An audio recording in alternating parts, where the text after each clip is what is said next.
नमस्कार, my PDA समाचार में आपका स्वागत है। मेरा नाम है काजल तिवारी। केंद्रीय बजट 2026 के पेश होने के बाद बिहार के आर्थिक विशेषज्ञों और आम लोगों के बीच निराशा का माहौल है।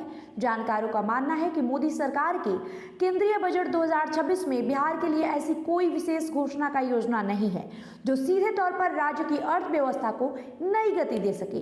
पटना के आर्थिक जानकारों और सड़क किनारे व्यापार करने वाले छोटे दुकानदारों का भी यही मानना है कि इस बार बिहार का हाथ खाली रहा है। आपको बता दें, N Sinha institute of social studies के पूर्व निदेशक डीएम दिवाकर ने कहा है कि बजट में बिहार के लिए कोई खास योजना नहीं है। ये सच है कि कुछ कानूनी प्रावधान और योजनाएं हैं जिनसे बिहार को भी और बाकी सभी राज्यों और केंद्र शासित प्रदेशों की तरह कुछ मिलेगा, लेकिन कुल मिलाकर बिहार के लिए विशेष रूप से कोई खास घोषणा नहीं की गई है। वही केंद्रीय मंत्री निर्मला सीतारमण के 1 घंटे और 25 मिनट के बजट भाषण पर प्रतिक्रिया देते हुए पटना यूनिवर्सिटी के अर्थशास्त्र विभाग के पूर्व प्रमुख एनके चौधरी ने इसे निराशाजनक बताया। उन्होंने कहा कि इस बार राज्य के लोगों के लिए बिहार से जुड़ी कोई खास बात नहीं है।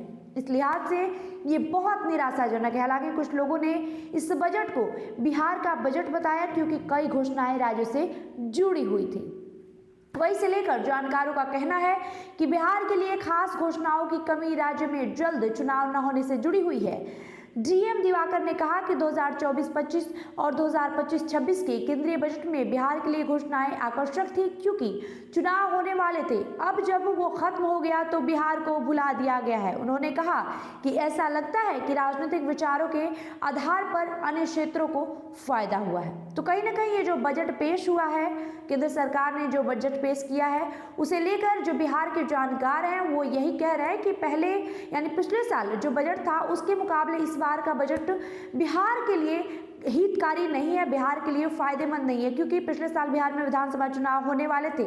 इस लिहाज से वित्त मंत्री ने कई सारी ऐसी घोषणाएं की जो बिहार के लिए फायदेमंद थे, बिहार के हित में थे, लेकिन इस बार के बजट में बिहार का हाथ खाली रहा। ऐसी कोई घोषणा नहीं हुई जिससे बिहार आर्थिक तौर पर नई ऊंचाइयों को छू सके, नया तरक्की प्राप्त कर सके। तो कहीं ना कहीं इससे जो है बिहार के लोगों में निराशाजनक है कि चुनाव बीतते ही केंद्र सरकार का जो है रवैया वो बदल चुका है। बहरहाल इस वीडियो में इतना ही। आपकी जो प्रतिक्रिया होगी कमेंट बॉक्स में लिखते जाइए। बहुत बहुत शुक्रिया।